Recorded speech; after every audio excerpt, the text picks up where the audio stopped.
Hey, welcome to the Hell Has an Exit podcast. I'm your host, Brian Alzate. This show is not affiliated with any specific 12-step program. If you or a loved one is struggling with an addiction, please find a local 12-step meeting. If you believe you may need detox or drug treatment of any kind, please call 888-699-9395 to speak to a specialist. The show is sponsored by United Recovery Project, a state-of-the-art drug and alcohol rehab facility.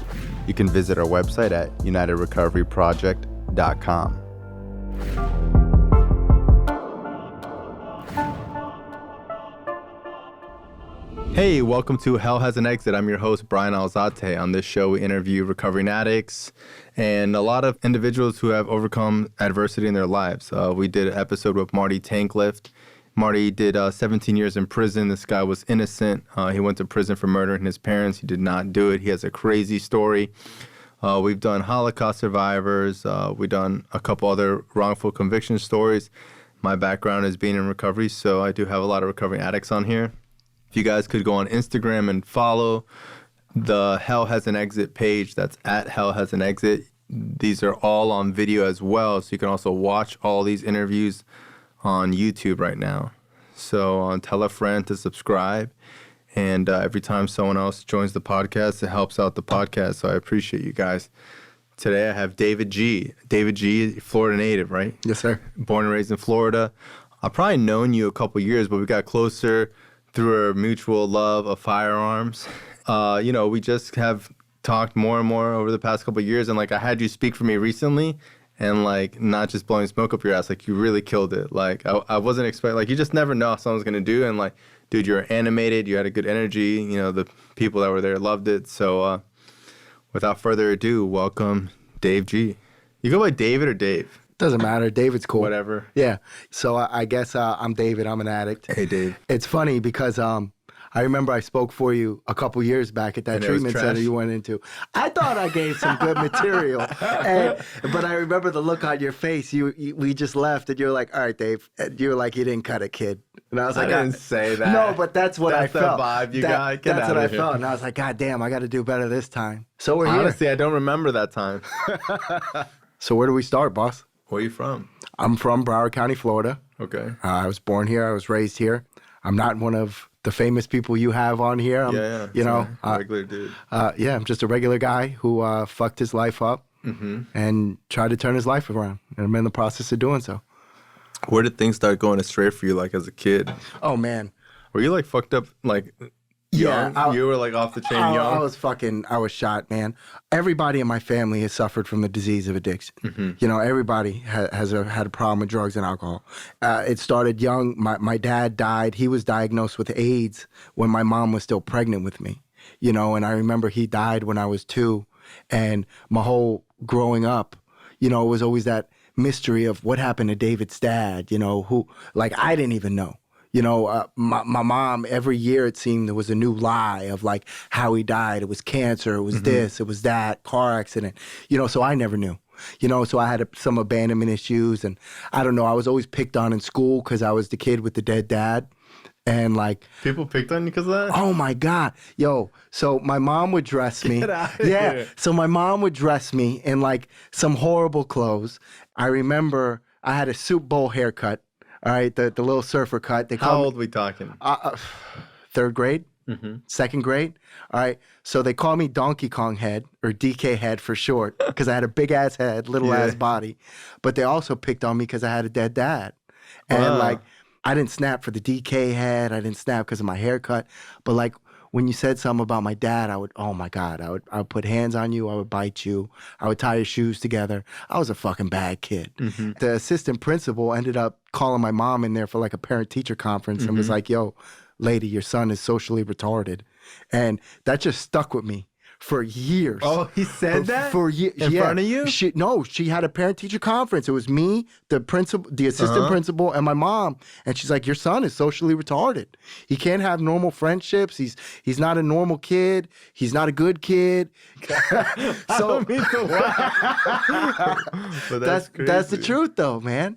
For years. She said those words? Socially retarded. And oh my God. Brian, I shit you not, man. My mom was an alcoholic, and For years, my mom, when she would get drunk, she would talk hella shit. That bitch Nora Child was right. She said you're socially retarded. You ain't gonna be shit. I'm telling you, for years, Brian. Wow. For years, I really believed it. But like, now getting clean and turning my life around, like, I realize I'm not socially retarded because I can hold a job. I have friendships. I'm in a healthy relationship. So, fuck that lady. But Wow. but yeah, I was a bad kid, man. Okay. I never really had. I had some friends.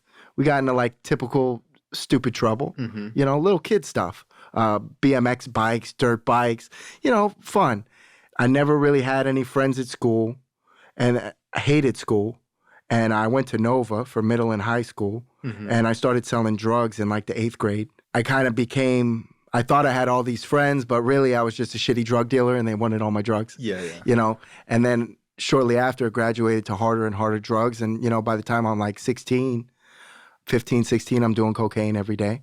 I dropped out of school a week into my junior year because I got a car. And I was like, man, I got a car now. Fuck that. I could tell my mom, bye, I'm going to school.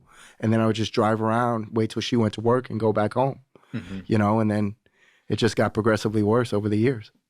After I dropped out, I was working in kitchens and doing construction, working on cars, doing all kinds of weird things. And I remember I was working at this one restaurant, Cheddar's, and I'm in the kitchen. The guy that was working on the grill next to me, he was actually in a couple Rick Ross videos. And so I started getting friendly with this guy, and he worked at a strip club. He was like, next thing you know, he got me a job working at Diamond Dolls in Pompano. All right. What is it? Diamond Dolls. I never heard of it. You never heard of Diamond Dolls? All right. Well, anyways, so I'm working at this strip club, and I'm cooking, and I'm freaking 19 years old, They man. sell food there? Yeah. I was a chef in a strip club. And I spent a 5-year time span in my life cooking at 2 different strip clubs. And I was exposed at 19 years old to things that a 19-year-old kid shouldn't be exposed to. And I just saw like that side of things, and it fueled my drug use. Started drinking like crazy. Where like normal kids who graduate high school and get a good job, and and mind you, I already was arrested twice for cocaine when I was 16. I was introduced to a 12-step program. The judge made me get a paper sign and go to meetings, and I didn't think I had a problem. I just thought I had a problem with one substance because I always got caught with it, and you couldn't tell me nothing. And then so now I'm working in a strip club where every drug imaginable is there, and like normal kids get a job or go to college and start saving money and become successful. I'm working in a strip club. Every dollar I make is getting spent on drugs. I'm selling drugs. I'm buying drugs. I'm sleeping with women, and and it was just crazy. I left work one night and I'm getting trashed with my friend. We're getting super drunk, and I was going home and I went like 90 miles an hour into a sidewalk, and I tried to get out of the car. My leg was broken, and I tried to like hop home because it was like 3 o'clock in the morning. People said they were calling the cops. I tried to hop to my house and I landed on it again, broke it. Oh my God. Yeah, man, it was bad. It was bad. Everybody, oh my God, the cops knew I was drunk. The ambulance people knew I was drunk. They're not giving me any water, pain pills, nothing in the hospital because they're waiting for me to sober up. The anesthesiologist came to me. He's like, all right, bro, we're going into surgery. I know what you got in your system, but you need to tell me so I know how to make the anesthesia. I'm like, I just got weed and alcohol, bro. He's like, you're lying. What else? I'm like, cocaine. What else? Xanax. What else? And I just kept going. He's like, yeah, I think that's about it. I did your blood. And like I say, and now I'm making a joke about it, but like back then, what 19-year-old kid's supposed to be on all this shit, And so I had the surgery, and that's when I got introduced to opiates, For the next 7, 8 years, it was just doing blues, heroin, and that was my main focus in life, was just not to be dope sick, and I was doing blues back when started doing them back when they were $8, $9 a piece. They were $7 for a while. I didn't get the game then. And I remember. How old were you at that age? Oh God. At that time? 23, 24.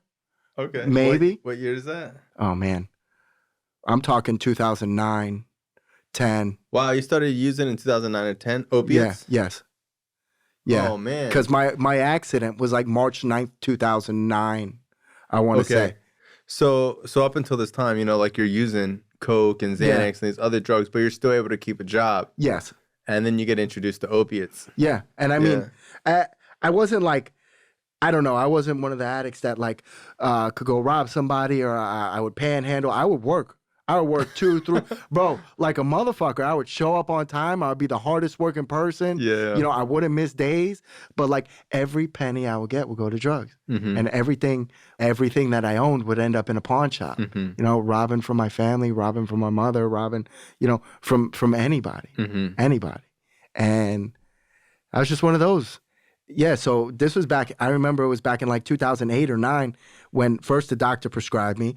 Then I started meeting people on the streets. And I remember how you were saying, oh, they were $7 for a while. I remember when I hopped in the game and I was buying them for $9 a piece. There was like an uproar in the community. I was like, oh my God, $9. Like they used to be $7, you know, and everybody was pissed off except me because I'm like, man, $9, this is great. Wow. And then it just went up and up. They never went to 10, they just went to 12. Yeah. 12 and then it wasn't 13. I found one guy one time for 13. I think they never went to 11. They just went from 10 to 12. And then it went to 15. Yeah. And then 20. And then 30. And then 40. And then wow. Yeah. I remember towards the end, I didn't have a car because I would sell my car. I would pay a guy like $40 because when you're dope sick, you don't give a fuck. And I'd be at work and I'd be like, dude, just give me one. One, I ain't coming out there for one. I'll give you $40. Okay, I'm on the way. And I was paying fucking $40 for one. For one. It just I never got into shooting dope, using drugs intravenously because that killed my father. So I was always, but granted, I was only exposed to needles and active addiction twice, right? So if I would have been hanging out with somebody every day, it would have only been a matter of time. But twice, I was just smoking them and snorting them, man, swallowing them. And then it proceeded to heroin and then, other kind of opiates, other pills. But my main thing was Roxy's, man. Roxy's, alcohol, Xanax. I don't know. I started noticing that, like, I had problems. I remember the first time I was working at this job in the kitchen. I was probably 23. And I went into work. And I used to go to Pompano to cop. And the kid was telling me, no, you can't come here. The cops have been here all day, right? And I called him like 40 times. He's like, nope, you can't come. So I went to work dope sick, right? Like an hour into my shift, I called him. He's like, yeah, man, the cops are gone. I'm 45 minutes from Pompano. But I'm like, man, fuck this job. And I just walked down and I went to Pompano. I remember I got the drugs from him and I'm like, man, this ain't right. I got a fucking problem. And that was the first time I had, I called my uncle. I told him I needed some help. And he took me to Bark Detox. I went into Bark. I got in that night. And I was like, yeah, I'm never going to use again. And then Bark has a treatment center, IRT. And I went there afterwards. And I was like, yeah, I'm staying. And this was my first time. So I'm new to this. I stayed in IRT for 2 days. And that disease said, we got to go. And I left. And I used the same day immediately. People try to stop you from using everything? Not really. Like, people in the treatment center? Yeah, they were like, oh, you shouldn't go. I'm like, I know, but I don't give a fuck. I was like, the nurse was like, you got to stay. I'm like, no, I'm going. And after like 45 times of me saying I'm going, they let me AMA. Yeah. Because it's like, hey, you don't have to stay here. Go. And I left. And I've never successfully, I've been to treatment 3 times, 30-day centers, 60-day centers. I've never completed a 30 or 60-day treatment program. My record is 18 days in a treatment center. Now, I went to this one faith-based treatment center, and that was pretty cool. I could rock with that because they let you work, right? And they let me work on cars. So I stayed in that place for almost a year. I did great there, but I used the same day I got out. Same day? Same fucking day. Same night. Same night. Was smoking spice, and the next day I was doing blues, and it was just, so I went into Bark, and I left Bark, I used, and then, like, it was the same thing, man, the same shuffle. Get a job, get some unmanageability. I get a car, I sell the car, I crash the car, everything ends up in a pawn shop again. And then I went to this treatment center up in Palm Beach called CARP. It's the same thing for people without insurance. And I went there, and Same thing. Stayed. I went to the detox, and that was my long stint in treatment. It was a 60-day program. I stayed for like 17, 18 days, and same thing. Left. I left because, oh my God, I wanted this, bro. I had this whole scheme planned out, but anyways, it was stupid, and I left. Same fucking thing, man. When I was in that facility, this one kid was talking about, oh, you should go try this place called Faith Farm. And I went to Faith Farm. The seed was planted for that. And I went to that place because by this time, my family, my mother was like, David, you got to do something with your life. You're amounting to nothing. What are you doing? And basically, like, I had no more hustle. I couldn't finagle her for anything.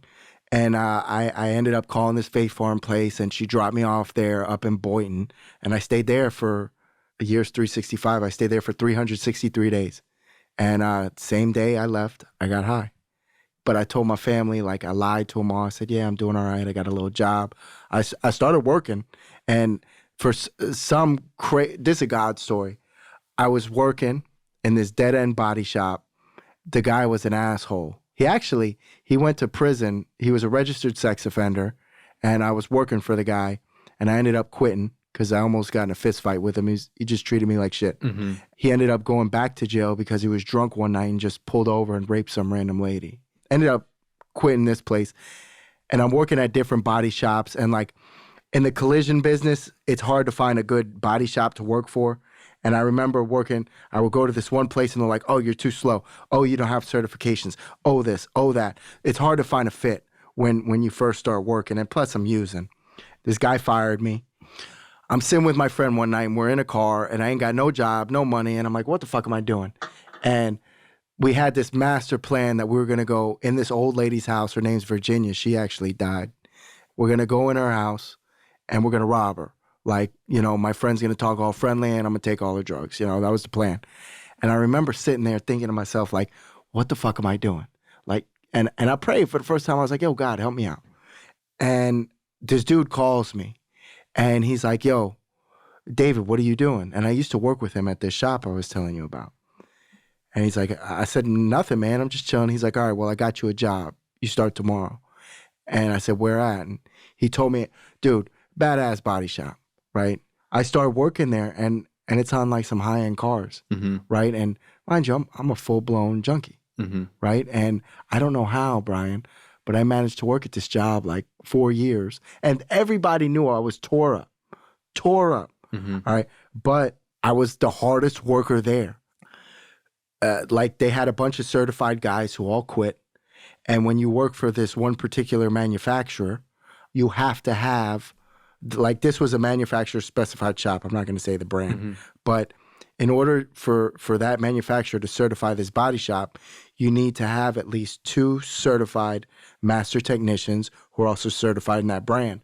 And they only had one. And this guy was all fucked up out of his mind. So for some reason, they started sending me because I could pass all the tests. And next thing you know, I'm full-blown addiction, but I'm going to iCar, and iCar Platinum, ASC, getting all those. And then they sent me to the particular brand up in Atlanta, Georgia for training.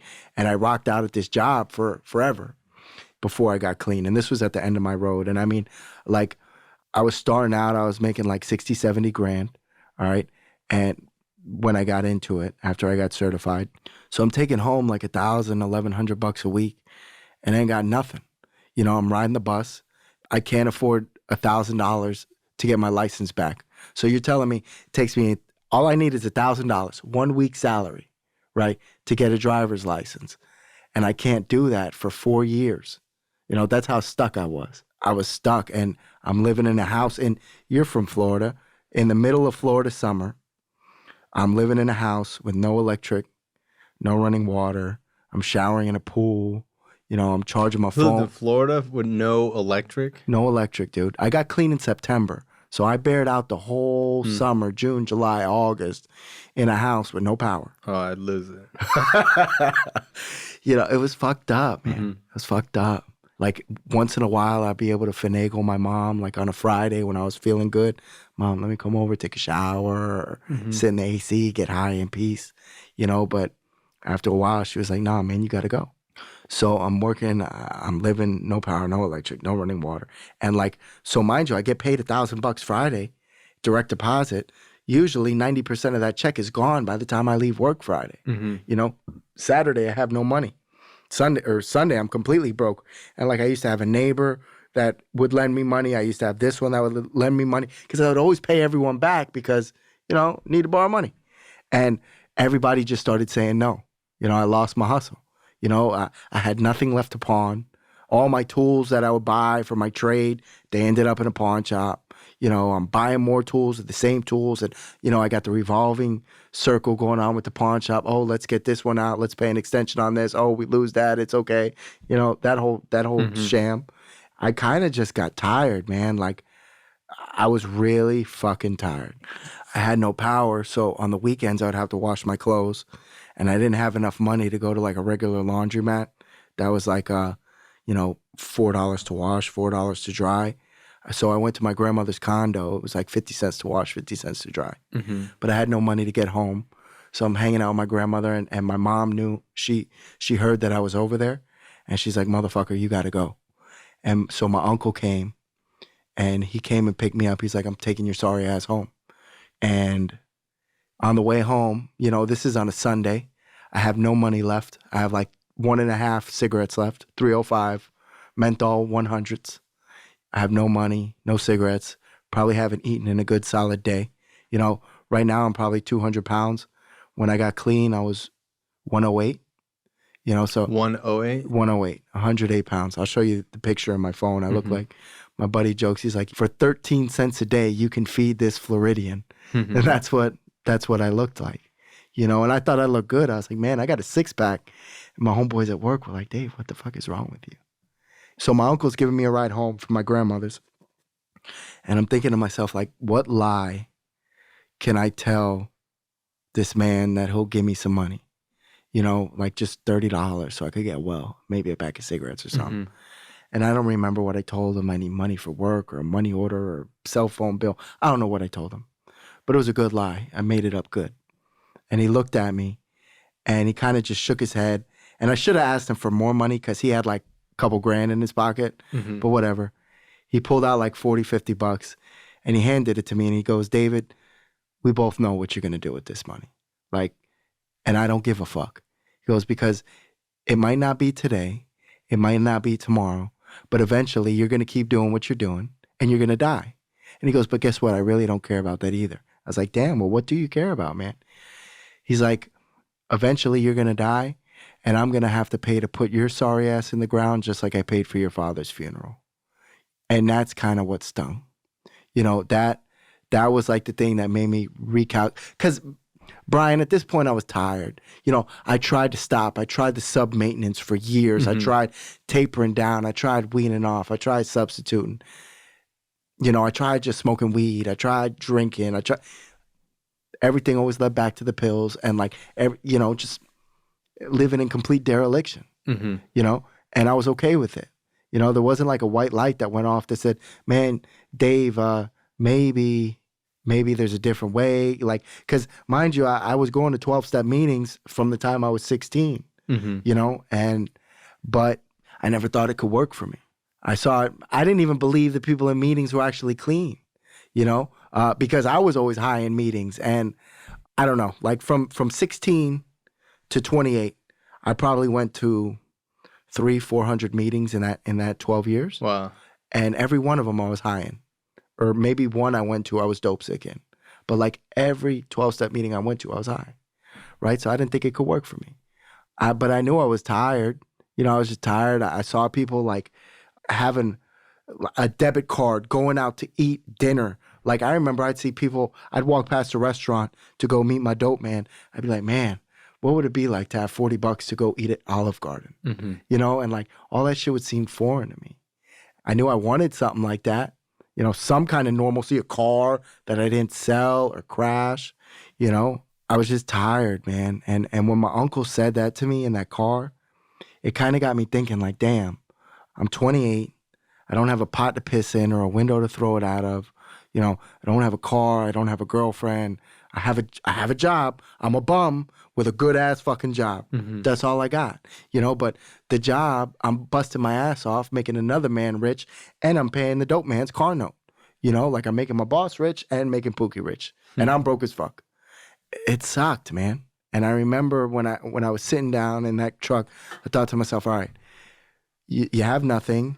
You have no goals or aspirations. You used to have dreams. You used to want a family, a business.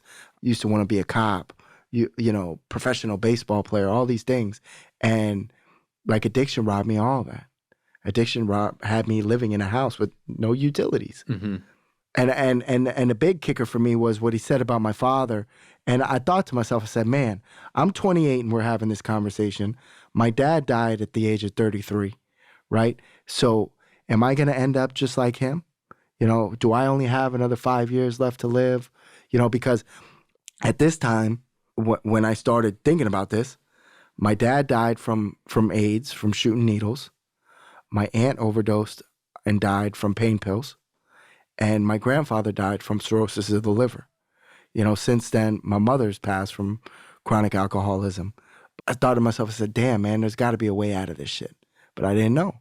And so I kind of manned up. Because previously, Brian, like, yeah, I knew I had a problem, but I would go to detox because of my family. I would go to treatment because of my family. I would go to appease the courts. I would go, you know, whatever. Mm-hmm. And for the first time in my life, I went into my job and I sat down with my old boss, and his name was Maurice. And I said, look, Maurice, I don't know if you know this or not, but I have a drug problem. And he knew. Everybody fucking knew. Yeah. I said, look, man, I've been at your company for almost like 4.5, 5 years. I don't remember. I don't really take vacations. And I need to take a week vacation because I need to go to detox. He said, are you sure, man? Like, if you have a drug problem, why don't you just stop? And I remember telling him, like, dude, it ain't that easy, dude. I can't. Mm-hmm. Like, I'm the type of addict, me. Some people I know, they can shoot dope for a year and then take 2 subs and then go to 12-step meetings and kick on the couch and be good, you know, or get clean in meetings or just in their mom's house. I can't. I have to go to a facility to get stopped, whether it's in jail or whether it's Bark Detox. Mm-hmm. You know, I sat down with my boss. I'm like, yo, I need a week vacation. He's like, all right. And he gave me the vacation contingent on, like, the vacation would start when the place called me because they had no beds. And they said, we'll call you the night before and you have to be here the next day. So they called me Thursday night. I called my boss. I said, hey, man, the vacation starts tomorrow. He said, all right, cool. I went to Bark for the 3rd time. I knew that something was different this time because, like, every time that I had to go to Bark before or any facility, I always had to get one more. I always had to, you know, go meet the dope man first. Mm-hmm. I always had to wait in the parking lot for the dope man to pull up, and then I could go to treatment. And this time, the direct deposit just cleared. It was Friday, and it was a real humbling experience for me, man. That same uncle came and picked me up, and I went to Walmart and bought socks and underwear because I didn't have any clean socks or underwear because I had no fucking power. He didn't know I was living like that, but it was real embarrassing. I went to detox, and that's kind of where my journey began. I was in detox, and I kind of prayed. I did pray. They let me in, and the first thing I did, I went to my bed, I put the uniform on, and I prayed. And I didn't really have the greatest relationship with God. It was always like, oh, God, please let the drugs be real, or let them come back with my money. I don't know them that well. Mm-hmm. Or, oh, God, the cops are behind me. Don't let them pull me over. Oh, they're pulling me over. Please don't let them find out I have a suspended license. Please don't let them take me to jail. Like, that's the kind of God I had a relationship with. I prayed. I said, look, man, God, I don't even know if you're real, but I kind of need some help, you know? And I've been running the show, making a mess out of my life for the past 28 years, right? And every time I go to some kind of rehab or some kind of facility, I leave and I do some dumb shit, and I never stay clean. So I said, look, man, if you could just help me stay clean in this facility today and not leave and remove this obsession to get high constantly, you know, I'd greatly appreciate it. And I said, if you do that for me, I'll thank you, and we'll do the same thing again tomorrow. You know, and me and him have been doing that same thing now for like close to 5.5 years. And I was in detox, and yeah, so H and I came in. You know, for those people who don't know, it's members of a 12-step program who kind of come into like hospitals or jails or treatment centers where the people inside can't get to outside 12-step meetings, and they come in and they kind of, you know, speak about what it was like for them. Like, so, and I've had a lot of experiences with H&I because I've seen them before, and, you know, constantly in all these facilities I've been in, they've come. So I kind of looked forward to it. But these two guys came in and I couldn't relate with them at all. You know, they were totally different than me. They didn't look like me. They didn't sound like me. They didn't talk like me. They were both gay. You know, I didn't believe that. They're actually good friends of mine today. But I didn't believe that they were clean. I didn't believe that they were best friends. I didn't believe that they traveled and they were just in the Philippines and Thailand and skiing in Colorado. I didn't believe any of that shit. But the one guy they both had car keys, which was surprising, and they were well dressed. The one guy had a cell phone with on the back it had a credit card holder in it. And he had 2 credit cards and a driver's license. And I was like, okay, the bank card, American Express, that's cool. But I was fixated on the driver's license. I was like, man, I've been working at a job making like 60 grand, 70 grand a year for 4 years. And I can't afford $1,000 to get my license back. I said, maybe this man is really doing something with his life. And I said, maybe, just maybe, if I get clean, I could get a license too. The way I already set it up was before I went into detox, my uncle had a friend who I was talking to, and he ran a halfway house. And I was never in halfway before. I didn't do any of that. I had no experience. But the way this guy set it up for me, his name was Glenn. He set it up for me like, Dave, you're on the waiting list. Before I even went into detox, I was smoking blues talking to this guy, you know, and he's like, look, when you get out, you have a bed. So, you know, I got out of detox and I went straight to this halfway house, and I stopped at Walmart and I got some like food or whatever. And I moved in. I moved into this halfway. It was a real humbling experience, but like I did everything that people told me to do, because my track record, Brian, is like, I go to a facility, I go to jail, I go to a year-long faith-based program, I go to detox, whatever it is, don't matter how long I'm there. The day I get out, I'm using, right? And I knew that I was tired of it. I didn't want to do that anymore. So, like, when people started telling me what to do, you know, I like, my uncle told me I was going into this halfway house. Fuck it, I did it. I remember when I got out, my uncle was like, give me your credit card or your debit card. I'm going to be in charge of your finances. You know, I'm going to pay your rent. And that was the best thing he could have done for me, you know, because me, anytime I had money, I was spending it, you know, and he gave me a little allowance every day. I remember I still had a paycheck in the bank when I got out of detox. So I went and I bought a new phone, and I took my old phone and I broke it and I got a new number. And that was a good thing for me, because like everybody that would call me, it was drug related.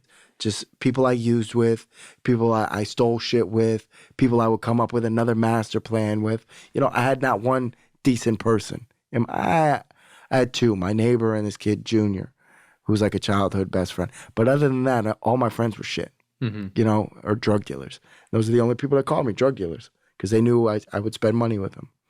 I got that new number, and then I did I went back to the halfway. I had orientation with them. And they were like, all right, you got to go to 90 12-step meetings in 90 days. You got to get a sponsor. You got to work steps. And I'm like, fuck, you know, but I knew I was a little grateful for this place because it had AC, had a clean bed, it had running water, it had lights.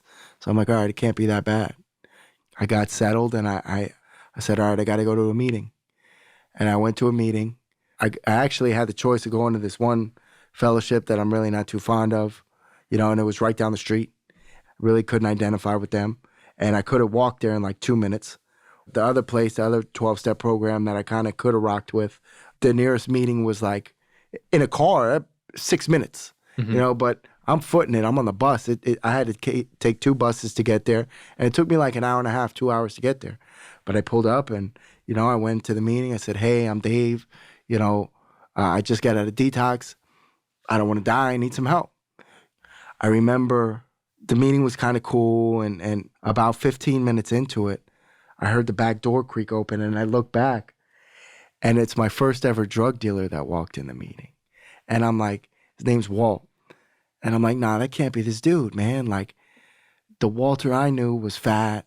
He had a big afro. He always had like black eyes because he was always getting in fights and shit. And I was like, nah, this can't be the same guy. Like this guy, he had a gold chain on. He was built. He lost a lot of weight. Like he looked real clean and healthy. I said, this can't be the same guy. And sure enough, man, it was. And we started talking after the meeting, and I thought like, I was like, oh man, maybe he's just getting clean too. Maybe we could turn our lives around together. And I started talking to him, and he told me, he's like, yeah, man, I'm coming up on 8 years clean.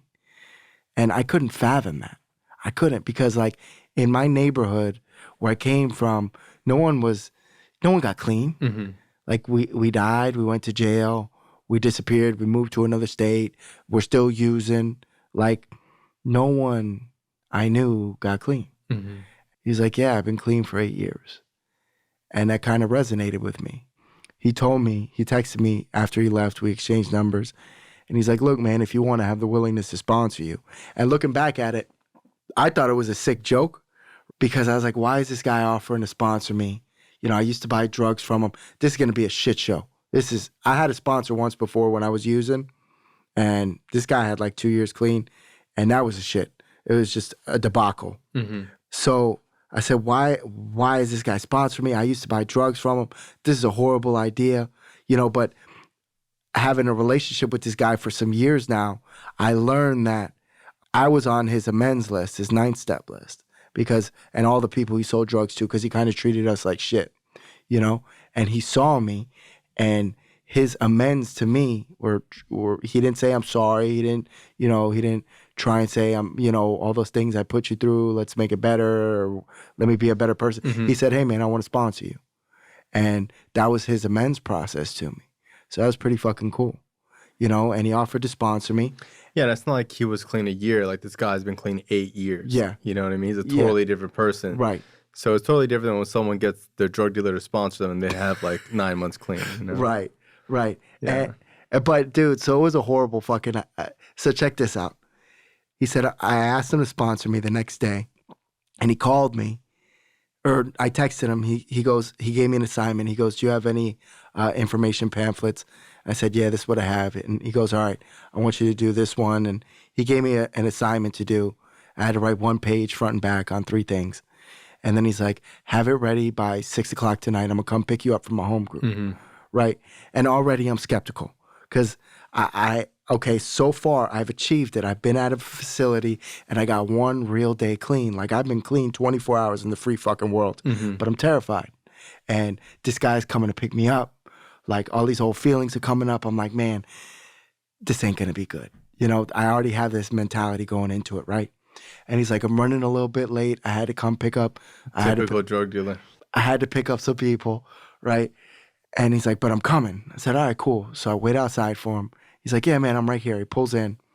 And as he pulls in, there's 2 other people in the car with him, right? And he pulls in, and I walk up to the passenger side of the car. And this kid opens the passenger door, and he just leans out of the car, and he starts throwing up, just puking everywhere. And he's like, yeah, man, he's dope sick. And I'm like, this is not going to fucking end well, right? That's like, you know? And I get in the car. We start driving. And there's this big muscle-bound dude in the back. And he doesn't look sick. He looks kind of healthy. And he looks at me, and he had a country accent. He goes, you used to do drugs with this guy? I said, for years. For years, I bought drugs from him.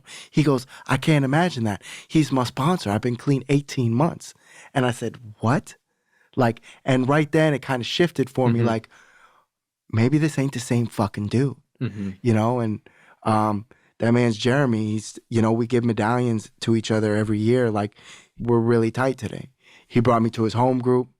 They kind of rigged. They have this thing called a secretary's report at all these meetings where like these people talk about announcements and, you know, whatever. And they ask if new people are there. And anyways, my sponsor was the secretary, and they rigged it to where he said, hey man, look, just stand over there in this bush, like by the bush. And when I look at you, I'm about to give away a free book, a free 12-step book. When I look at you, you're going to just jump up and get the book. And I got the book, and through that process, like I started, you know, reading it, and you know, I got a home group. I got a sponsor. I already had the sponsor. I started making meetings. I started calling people, even though it was uncomfortable. And I started working the 12 steps, you know, and that was my experience with the 12 steps was I didn't believe in them at all because so when I was court ordered to the 12-step fellowship before, when I was 16, I got a sponsor and I was high. I'm smoking weed before every meeting. And we actually had like a sponsee family. And I formally worked 2 steps with these people, high as a kite, right? And I saw no evidence of it working in my life. So, of course, it didn't work. But I was grateful that the halfway that I was living at, they were like, you have to work steps. You have to have a sponsor or else you can't live here. You know, so I started, you know, doing the work. And I worked the first step and like saw no results, went over it with him. And it was a lot of questions and kind of asked the same way, just different ways. And the same thing, I went, did the second step. I read it for 7 days. Then I answered all the questions. Then I went over it with my sponsor. Same process with the third step. And nothing really ever happened, you know, and not seeing any results. But they told me if you want to stay clean, you're going to keep working steps. So I remember I worked steps, kept working them. And I'm going over the third step with my sponsor. And we went over it. And he goes, all right, Dave, so now you're on your 4th step. Do you know what happens to people that don't work a 4th step? I said, no, man, I don't have a clue. And he goes, well, generally, people who don't work a 4th step tend to use. He goes, do you want to get high? I said, not really, man. And he goes, well, then just write this shit down, you know, because you've already done it. And so he made me write like a list of the things I was ashamed of, the things I felt guilty about, the people I hurt, the people who hurt me, the deep, dark secrets I was taking to the grave. Also, he made me like write a list of assets or good qualities, good things I've done, you know, and I wrote out this list, all these lists, and I answered all these questions in the book. And I went over it with him in the 5th step. And I found out a lot about myself, like about the abandonment issues I had from my dad dying and all that shit I went through as a kid and like the self-centered fear and this and that. And I remember we're going on, but like a real clutch part of working that 5th step was that my sponsor pointed out to me that I had a resentment against my mother because my mom, she was verbally and physically abusive growing up, you know, and she beat the shit out of me. And then once I kind of got older, she just started, you know, with the socially retarded shit and, you know, and once I hit a certain age, me and my mom started using together. You know, we would get drunk together, we would smoke weed together. This was back in the pill mill epidemic. You know, my mom had a fucked up back and she would go to the doctor and I would pay for her script and I would get her, and she didn't want them. She hated oxys. She hated Roxy's. And she, like, her deal was, you got to give me one out of the bottle. Like, fucking sent my mom to doctors. Like, what the fuck is this? And so, like, there was a lot of damage done, but we loved each other, you know, like when we were both fucked up, we were like mom and son of the year, you know, but, you know, when she was drunk and I didn't have drugs or she didn't drink and I was messed up, we argued like cats and dogs, man. And it was just typical using family, you know, that's all I knew.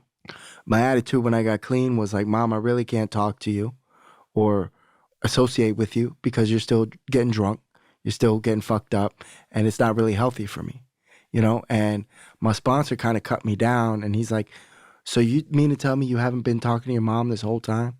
And I said, no, like, I talk to her, like, I say hi and bye, and I go over there when I need cigarettes or something. And he's like, well, what the fuck is wrong with you? I said, what do you mean? He goes, look, man, your mom was a single mother who did the best she could with what she had and how she knew to raise you. You know, she was always bonding you out of jail, bringing you cigarettes when you were in treatment. She let you crash one of her cars. She didn't press charges on you. She let you pawn some of her jewelry. She didn't press charges on you. You stole money from her bank account. She didn't, you know, press charges on you. Like, she was the only one to show up for you, and she was like the most valuable person in your life. And you can't just shut her out like that. He's like, you need to learn how to man up and be a son to your mother, you know, and he gave me like little assignments, not like little assignments. He was just like, show up. And my mom would always call me on some like helpful shit. Like I'm a handyman. Like I'm good with my hands. She would call me, you know, fix shit around my grandmother's house, fix shit around her house. She had a problem with a car, I would fix it, and little by little, I would run to like Walmart. I wouldn't recommend this to nobody, but I was like, I had 4 or 5 months clean, and I'm in Walmart. Like before I go and see my mom, I'm going to buy like a bottle of wine, her favorite wine, and give it to her. I don't recommend nobody to do that shit, but kind of like mended the fence a little bit, and I made her happy to see me, bring her a bottle of wine and some cigarettes. She good.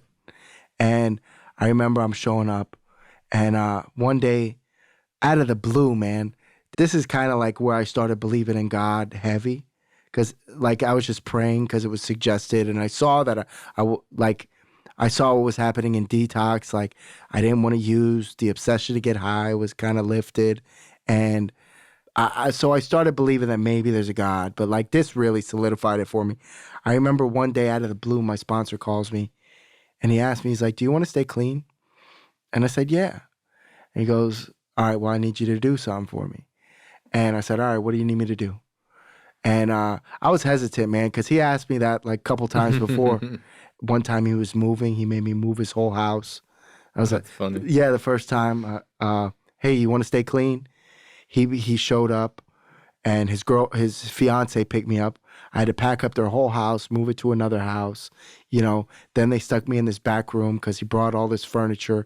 I had to assemble all this furniture. I'm stuck there for like 10 hours. They fed me, but like I was kidnapped. My first experience with Do You Want to Stay Clean? And this happened again with my grand sponsor. He made me build a Barbie dream house, all kinds of crazy shit. And I'm like, fuck it. Yeah, man, I want to stay clean. He's like, all right, well, check me out. He said, I need you to call your mom every day for the next 7 days. And mind you, I still wasn't really talking to my mom. Like I was talking to her, but not friendly. Like every day, hey, best friend, what's going on? I love you. We would talk every couple days. He's like, I need you to call her every day for the next 7 days. And I said, for what, man? He goes, you're just going to call her and tell her you love her. And I said, well, what if I don't want to do that? And he goes, then you can find a new sponsor. Click, boom, hangs up the phone. And so like the first day I called my mom. It was awkward as shit. Hey, Mom, I love you. Bye. Second day, same thing. Hey, Mom, I love you. Bye. And then the third day, I called her, and she kind of got a little freaked out. She was like, Dave, what the fuck is wrong? Like, why are you calling me 3 days in a row? Are you high right now? Are you going to jail? Are you in the hospital? Are you in some sort of danger? And I said, no, I'm not. And she goes, well, why are you calling me? I said, I'm just calling you to tell you I love you. And she kind of broke right there. She started like sobbing. And she was like, I can't tell you the last time you called me 3 days in a row and didn't ask me for anything. You haven't asked me for nothing. And she goes, whatever you're doing, it feels like I'm starting to get my son back. And it got real sentimental, and I didn't know how to deal with what I was feeling. So I was like, all right, cool, bye. And I started like crying after I got off the phone with her. And the next day she called me, and she called me every day for like the next month. And I called my sponsor. I'm like, dude, I didn't complete the assignment. I called her for 3 days, but she won't stop calling me. Like, what happens when I call her 7 days in a row? Like, will I complete the assignment? Will she stop calling? What's going on here? And he goes, no, dumbass. Like, the assignment did what it was supposed to do. Write it out. Looking back at it, man, that was all God. Because he gave me that assignment out of the blue, like the end of February of 2017. And April 4th, 2017, my mom died from a brain aneurysm from drinking. Wow. Had I not gotten a 12-step program, gotten a sponsor, worked the steps, even though I saw no evidence of this shit working in my life, right? None. And for some reason, I worked these steps with this man, and he gets a wild hair up his ass one day just to call me out of the blue and tell me to call my mother, right? And had I not done any of that, it was her time. She would have died regardless, and I probably still would have had a chip on my shoulder, and I wouldn't have been talking to her, and I probably would have felt like a scumbag, and it was crazy because it talks about like reservations and or what things do you think would happen in your life that would fuck you up so bad that you would go back to getting high, and that was one of them. My mother dying, my grandmother dying, and I had a few other ones, death of a child. I thought they were valid excuses, and she died, and that was like my number one reservation. Like, man, if my mother dies, I'm going out with a bang. I didn't even want to get high in that situation. Like I remember I showed up to the apartment. My boss, I wasn't driving at this time. I had 6 months clean. My boss drove me from work over to where my mother was at. She died in my grandmother's house, and because she was overseeing her. And he dropped me off at this condo. The cops were there. I couldn't get in because they were having an investigation. Mm-hmm. My uncle's outside. I'm fucked up outside. My uncle's like, man, we gotta. And I remember I called this lady in the program, and I ugly cried with her, and she prayed with me. And I remember after we got off the phone, I went back. Cops ain't let me in. Uncle's all frantic, and my uncle was like, man, we got to plan a funeral. We have to go to the funeral home. We have to do this. We have to do that. We got to get death certificates. Like, he's like, we got to go do all this. Mm-hmm. And I said, look, man, like, it was the first time in my life I actually showed up for my family. You know, I said, look, I'm here to rock with you till the wheels fall off. Can you just please drop me off at a meeting at 12 o'clock?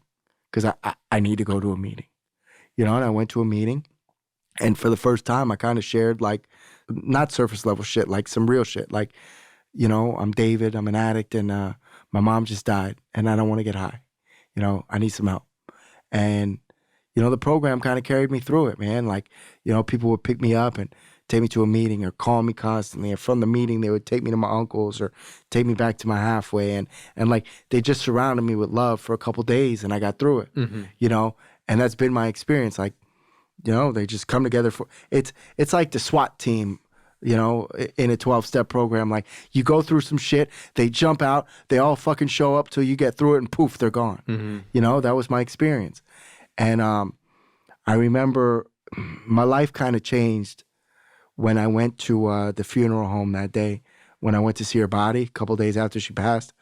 I remember at that point, like, I walked in that room and there's my mother, you know, and no matter how much I cried or begged or prayed to God or whatever, it wasn't going to change the situation, you know, and it wasn't going to bring her back. It wasn't going to wake her up. So I was either like, am I going to go get high or am I going to deal with this shit? You know, and I sat in that room in the funeral home. I made a deal with my mom and God that, like, just for today, for the rest of my life, I'm not getting high no matter what. You know, and so far for almost 2,000 days, I've been keeping that promise. It's awesome. You know? So I got through that, and I've been through a lot, man, in recovery. I don't know, like a lot of grief and loss. Mm-hmm.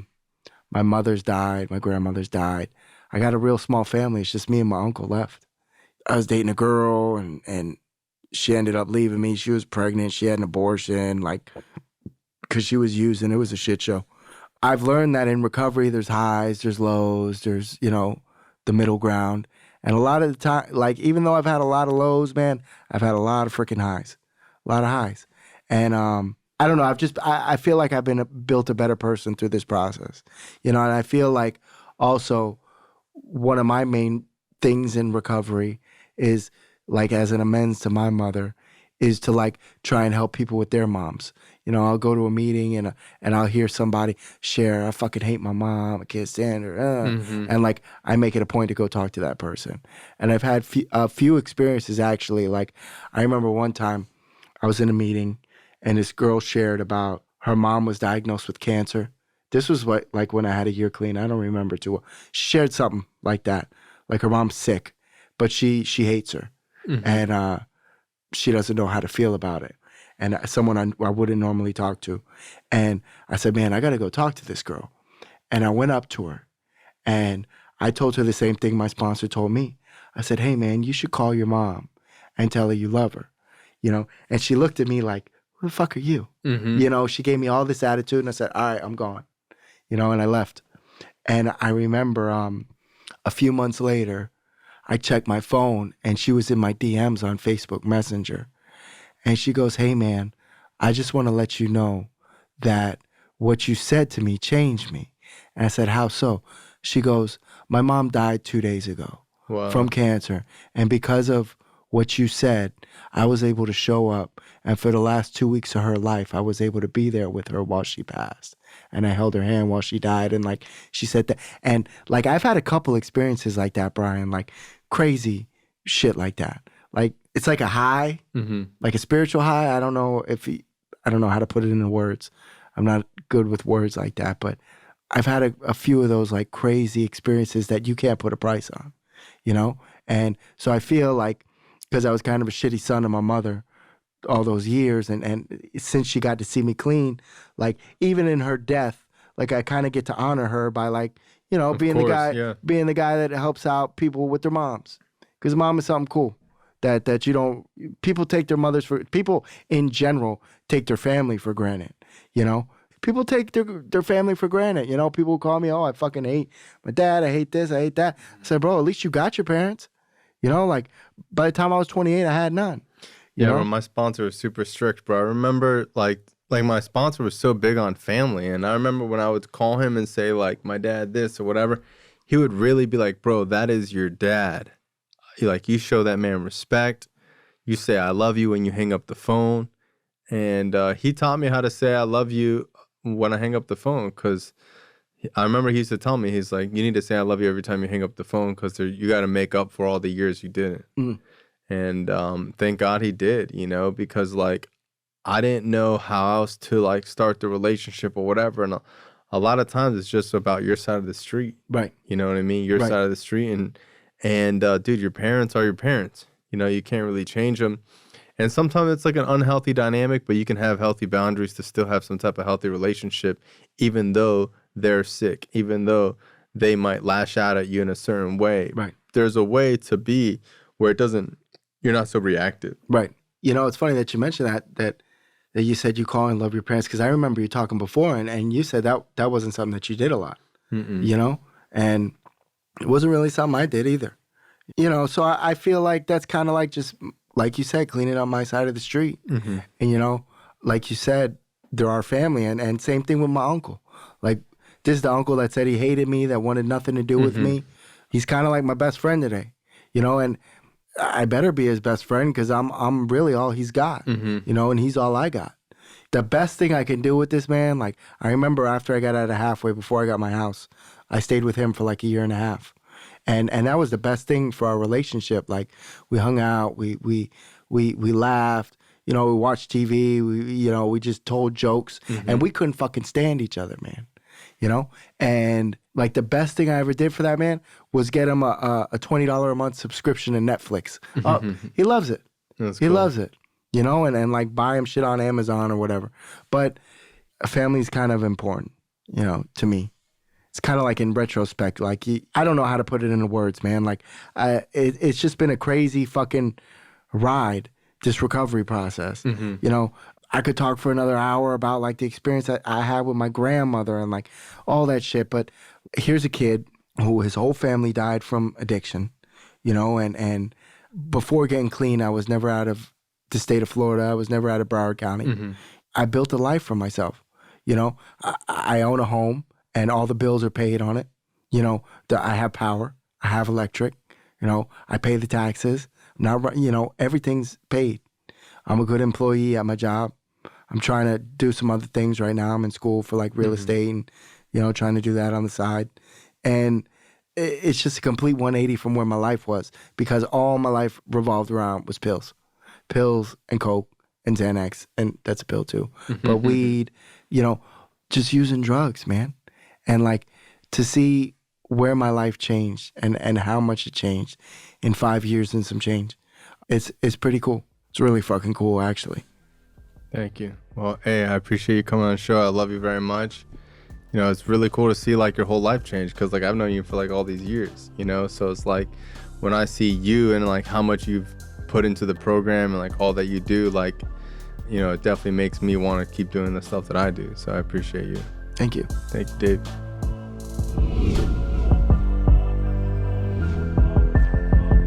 This show is not affiliated with any specific 12-step program. If you or a loved one is struggling with an addiction, please find a local 12-step meeting. If you believe you may need detox or drug treatment of any kind, please call 888-699-9395 to speak to a specialist. The show is sponsored by United Recovery Project, a state-of-the-art drug and alcohol rehab facility. You can visit our website at unitedrecoveryproject.com.